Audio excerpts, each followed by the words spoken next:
안녕하세요. 심플한 관심 종목 TV입니다. 해당 영상은 이제 덱사메타손 금요일날 뉴스를 보니까 미국에서 치료제로 갖다가 승인을 했다는 뉴스가 있더군요. 그래가지고 그 재료로 대정화금이 상한가를 갔고, 그리고 관련주들 조금 이제 좀 보려고 합니다. 일단 덱사메타손은 제가 치료제 중에서 개인적으로 뭐 이제 완전 전문성 있고 의학적으로 제가 전문성이 있는 건 아니지만 어찌됐든 영국 측에서 발표했던 임상 결과가 있었죠. 그때 내용이 뭐였냐면은 어디 갔냐, 영국에서 뭐야, 데이터 솔루션이 나와. 뭐냐, 그때 영국에서 어떤 내용이냐면은 중증 환자, 인공호흡기를 사용하고 있는 중증 환자에 대해서 사망률을 40%인가 줄여준다는 뉴스가 있었습니다. 여기 값싸고 널리 구할 수 있는 스테로이드는 뭐 이건 번역이라서 좀 말이 이상하긴 한데, 입원한 환자들의 사망률을 3분의 1까지 줄여주었다. 이런 식으로 했다가 영국에서 처음에 덱사메타손 관련 발표를 했었어요. 그때부터 이제 덱사메타손에 대해서 여태까지 치료제 중에서 사실 좀 엄청나게 임팩트 있는 결과를 보여준 치료제는 제가 알기로는 없었거든요. 렘데시비르도 결국에는 뭐 치료 기간을 줄여준다 했지 사망률에 대해서 직접적으로 커버를 해주는 얘기가 나왔던 치료제는 제가 알기로는 아직은 없는 걸로 알고 있습니다. 덱사메타손 빼고서는.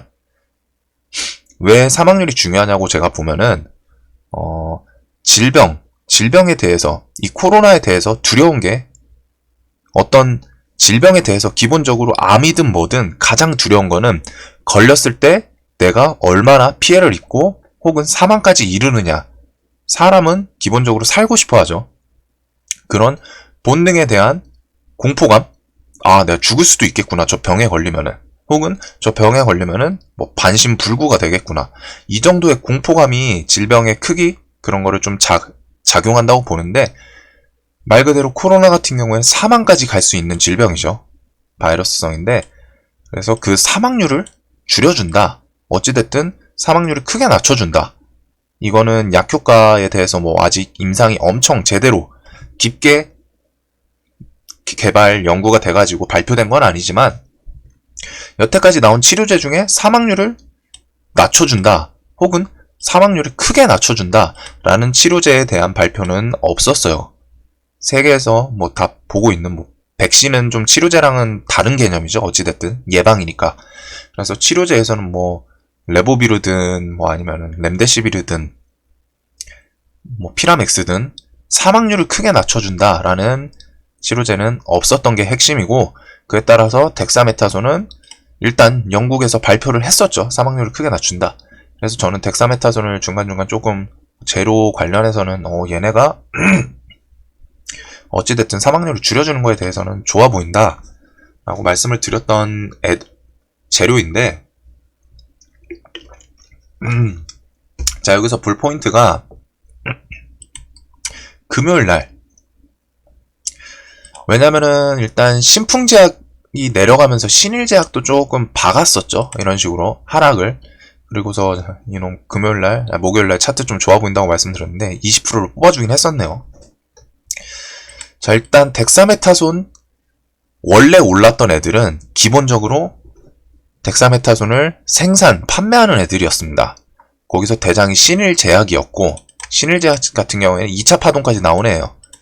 자, 이렇게 해서 처음 1차 덱사메타손 얘기로 갔다가 거의 3, 4가 비슷하게 가고 조정을 좀 받고, 2차 파동을 좀 정신 나간 것처럼 줬죠. 신풍제약 치료제 이슈와 함께 제가 그냥 비유로 갖다가 정신 나간 두 명이라고 했는데, 신풍이랑 신일제약 요놈들 이렇게 크게 주고서 하한가를 꽂아버렸어요. 근데 여태까지 올랐던 거는 경동제약, 뭐 영진약품, 얘네들은 신일제약이랑 똑같이 치료제 덱사메타손을 판매하는 혹은 관련된 애들이었습니다. 그런 애들이 올랐다가 금요일날은 대정화금이 올랐는데, 대정화금은 내용이 조금 달라요. 덱사메타손 제조 필수 원료 의약품 생산 사실, 다른 애들은 이런 원료를 가져와서 사와서 만들고 판매를 한다면은 대정화금은 제조 필수 원료 의약품을 뭐 생산한다고 해요. 근데 사실 엄밀히 말하면 덱사메타손 약 자체가 약값이 싸가지고 뭐 회사에 엄청 수익이 나거나 그러진 않을 겁니다. 대신에 시장에서 인식이 크다는 거죠. 그만큼 시장에서 인식이 크다고 보여져요. 실수혜보다 지금 치료제 관련해서 미국에서 승인을 했구나. 여태까지 공식 치료제가 렘데시비르 하나였던 걸로 알고 있는데 거기다가 덱사메타손이 추가됐고, 그리고 미국뿐만이 아니라 일본에서도 7월 22일 날 덱사메타손 치료제로 갖다 승인을 했습니다. 정식 승인이에요. 얘네도 정부 자체에서. 이런 점, 그렇기 때문에 전 세계에서 선진국으로 볼 수 있는 미국이랑 일본, 얘네들이 승인을 했고, 특히 미국이 엄청 임팩트가 크죠. 미국 FDA 뭐 이런 거 하면은 인식이 전 세계에서도 인정받는다라는 느낌이 있기 때문에 미국이 중요해요. 어찌됐든 미국에서 치료제로 승인을 받은 점, 그런 점. 그리고서 종목을 볼 때 저 같은 경우에는 신일제약 뭐 이런 애들이 원래는 덱사메타손 대장이랑 관련주들이었죠. 그런데 지금 분명히 대장이었던 신일제약이 꺾이면서 반대로 대정화금이라는 뜬금없는 원재료 생산 부각되는 애가 갔어요. 그래서 뭐 매매를 사람 개인마다 다르지만 저는 매매를 한다면은 차라리 이런 애들에서 합니다. 분명히 차트가 높기 때문에 손절 감안을 해야 돼요.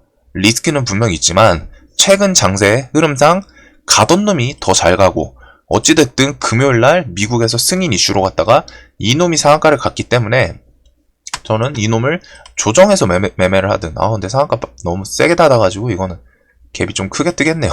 한 15에서 20%까지도 뜰 것 같은데, 그래도 저는 만약에 덱사메타손 관련해서 매매를 할 생각이다 하면은 저는 차라리 대정화금 조정을 볼 것 같습니다. 얘 같은 경우에 지금 또 신고가죠. 신고가, 제가 항상 좋아하는 신고가. 대정화금 이때는 뭐 셀트리온이랑 엮였었는데 뭐 여기저기 다 원재료로 엮는 것 같아요. 대정화금이 여기저기 약재의 원재료를 좀 납품하는 회사인 것 같습니다. 어찌됐든 요놈이 금요일날 뉴스를 동반해서 상한가를 갔고, 상한가도 좀 세죠. 그래서 또 나머지 다른 애들이 어떻게 움직일지 모르겠는데 유한양행도 지금은 덱사메타손으로 엮여서 올라간 걸로 알고 있어요. 얘네들도 시간의 갭이 좀 떴죠. 뭐 영업이익 이것도 있군요. 영업이익도 분기 최고 이거일 수도 있겠다. 근데 덱사메타손 엮여있는 걸로는 알고 있는데 지금 당장 뚜렷해 보이는 건 대정화금이긴 합니다. 얘 뉴스를 붙여놓은 거기도 하고, 이런 식으로 갖다가 덱사메타손 뉴스를 HTS에서 붙여놓고 상한가를 갔기 때문에 얘가 일단은 세 보이고, 원래 치료제였던 애들이 좀 분명히 꺾인 점은 있어요.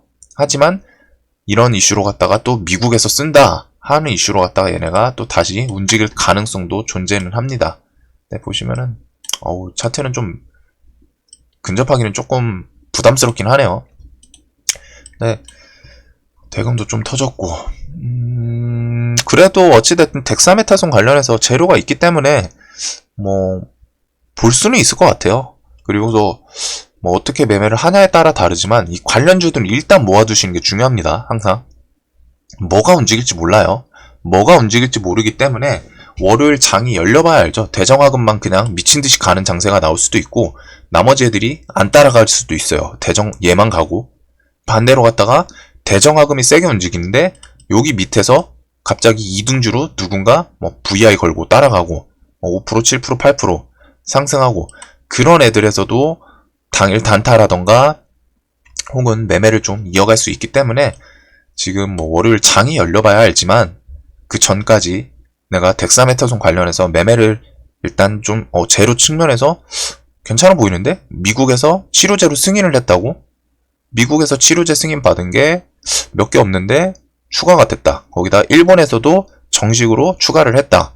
그리고 과거에 사망률 관련해서 줄여준다라는 코로나 치료제 관련은 덱사메타손이 지금 공식적으로 발표된 거에서는 유일한 걸로 알고 있기 때문에 그 점도 조금 감안을 할 수 있지 않나 싶습니다. 대신에 이제 신일제약 같은 애들, 이런 애들은 좀 무섭기는 하죠. 많이 눌렸고 윗꼬리도 20% 놓고 샀네요. 어휴, 징그러워. 근데 보시면은 금요일날 다 이런 식으로 움직여줬고, 이렇게 좀 관련주들 좀 모아두고 내가 매매를 할 생각이면은 거기서 2등주라던가, 여기까지는 2등주도 좀 나쁘지는 않을 것 같아요. 만약에 테마가 좀 생성이 된다면은. 저는 만약에 매매하더라도 일단은 대장을 제일 좋아하긴 합니다. 대정화금이 여기서 뭐 갭이 20% 뜨면은 어휴 징그럽다 하겠지만, 또 반대로 갔다가 그런 애들이 좀 급격하게 내려올 가능성도 있죠. 그럼 내려오는 곳에서 저는 또 매매를 할 때가 많아요. 그냥 보내주기보다는 강하게 신고가 뚫고 간 놈이 조정을 준다 싶으면은 재료에 대해서 뭐 악재가 없고 하면은 손절 잡고서 매매를 할 만하다고 생각을 합니다. 최근 시장 워낙 신고가가 강하게 가다 보니까. 근데 또 반대로 갔다 초보분들이 좀 조심을 하셔야 돼요. 신고가에서 손절 못 치면은 내가 손절 생각 없이 무조건 갈 거다라는 생각으로, 특히 풀비중 때리면은 답이 없어요 진짜. 신일제약 이런 거, 이날 풀베팅 하신 분도 있더라고요. 매일 와가지고 저 평단이 55,000원인데 상한가 가서 신나 했는데 갑자기 점하한가를 가가지고 물렸다. 근데 비중이 100% 다 들어가 있다. 그 메일에 제가 답변 드릴 수 있는 게 없어요. 제가 드릴 수 있었던 거는 그때 이날 수요일인가 여행 갔을 때 그냥 메일 와 있길래 이거 조만간 반등 한번 줄 거는 같은데 거기서 비중을 덜어 내셔라. 이게 뭐 나중에 V자 반등으로 5만원까지 오거나 혹은 넘어가거나 이건 모르지만 반등을 줄 때 손절을 치시는 게 현실적으로는 이 나중에 V자 반등이 어디까지 올지는 모르기 때문에, 얘가 여기서 반등 안 주고 내려갈 수도 있잖아요. 그렇기 때문에 여기서 55,000원에 풀베팅 하신 거는 어차피 자신이 잘못한 거고, 그에 따라서 책임은 어차피 계좌에 따라가는 거고, 반등을 줄 때 분할 매도를 조금이라도 하셔라 말씀드렸는데 사실 못 하셨을 거예요. 이거는 풀베팅하고 여기서 물렸으면은 계좌가 그냥 뭐 얼마를 사셨는지 모르겠는데 100%다 박았다고 하시더라고요. 50% 박살난 곳에서 손절하기 절대 쉽지 않아요. 제가 알아요. 1억 넣고서, 내가 1억이 전 재산인데 1억 넣고서 5천만 원을 손절하라? 피눈물 나죠. 연봉 한 푼도 안 쓰고 1년을 모아야 돼요. 웬만한 직장인은. 그 돈을 손절하는 건 절대 쉽지 않습니다. 그러니까 비중이 정말 중요한 거예요. 높은 자리에서 따라잡을 때는 항상 손절 구간을 꼭 생각을 해 두시고, 근데 사실 얘 같은 경우에는 손절할 틈을 안 주긴 했죠. 이날인데 그나마. 그래서 비중도 중요한 거예요. 손절도 생각을 해야 되고 비중도 중요하고. 여기서 만약에 한 30%만 들어갔었더라면 이하한가 때 여기서 그냥 뭐 30% 정배수 타가지고 최소한 수익이랑 이런 거 좀 감세를 시킬 수 있겠죠. 근데 풀베팅을 들어간 시점에서부터 이미 운에 맡겼다는 겁니다. 그 점은 항상 매매할 때 생각을 하셔야 돼요. 매번 말씀드려요. 비중이랑 조급해하지 마시고 비중 풀베팅 좀 때리지 말고, 높은 자리면은 내가 직장인에서 실시간 대응이 좀 안 되거나 혹은 손절을 잘 못 친다. 그러면 높은 거 욕심 부리지 말고 그냥 보내주시는 게 맞습니다. 제가 대정화금 이런 거 좀 그나마 매매를 할 거면 얘가 갭을 높게 뜨더라도 저는 거기서 눌릴 때 매매한다. 이런 거 듣고서 그냥 따라잡으시는 분들이 있을까봐 우려스러워서 말씀드리는 거예요. 제가 좋다고 해서 무조건 가는 게 아니고, 그 와중에 저는 비중도 자연스럽게 조절을 하고 뉴스도 계속 체크를 하고 합니다. 그 와중에 저도 막 저만한가 맞으면 어쩔 수 없어요. 그냥 손절 쳐요. 그런데 하여튼 그런 건 꼭 생각을 하시고, 저는 일단은 움직인 애들은 여기 위에 있는 애들이 좀 더 나은 것 같더라고요. 신일제약부터 해가지고 영진약품도 덱사로 올랐었고, 경동제약도 과거에 2등주를 했었죠. 덱사메타손 여기 시절부터 1차 파동일 때부터 2등주를 했었고, 대원도 대원이 2등이었나? 대원이랑 경동이 2등 3등 왔다 갔다 했었는데 얘네들, 그리고 차트를 보면은 이런 애들은 이렇게 정고점 부근에서 버티면서 시세를 조금씩 주고 있는 모습은 보이네요. 차트가. 대원제약도 비슷하죠. 얘는 좀 더 밑으로 깨지긴 했는데 이런 저항. 신일제약은 뭐 21선 맞고 넘어갈지 뭐 어떻게 될지 모르겠지만 얘는 대금이 좀 적게 터져야 되는데 많이 터진 건 아쉬워요. 그 대신에 시장 인식은 분명히 강합니다. 얘가 또 치고 올라가면 치고 올라갈 수 있는 시장 인식이긴 해요. 지금 신풍제약은 좀 많이 꺾였어요. 얘는 너무 단기만등 우 같은 경우 세게 나왔고, 이거 분봉, 와, 이거 제가 금요일날 봤거든요. 이거 물리신 분들이 있을 텐데 분명히 신규로 갔다 여기서 또 매매하시는 분들이 있었을 거예요. 근데 한 번에 하루 만에 25% 때려맞죠. 이러면은 이런 종목 항상 반등 주기 시작했던 종목은 조심하셔야 돼요.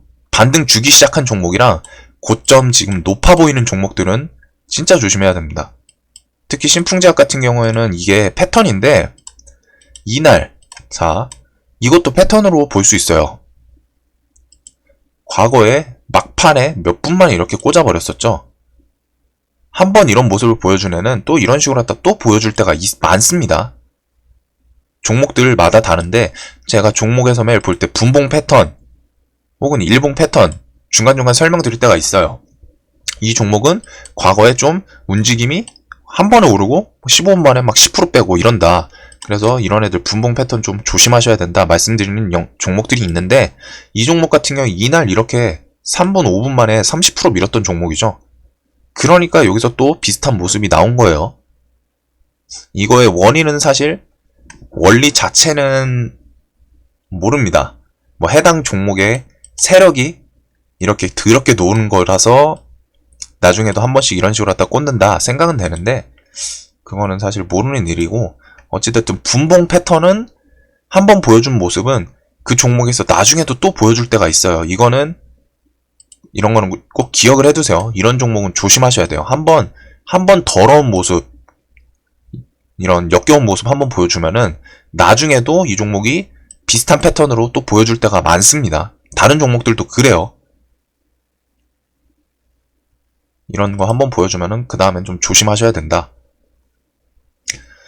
여튼 덱사메타손 관련주는 그래도 재료가 좀 뭐 살아있고, 미국, 일본 치료제로 인정한 것도 있고, 사망률에 대해서 뭐 인공호흡기 그리고서 조건부가 있기는 한데, 어찌됐든 사람들한테 중요한 거는 인식이에요. 인식. 주식시장에서 제일 중요한 게 인식입니다.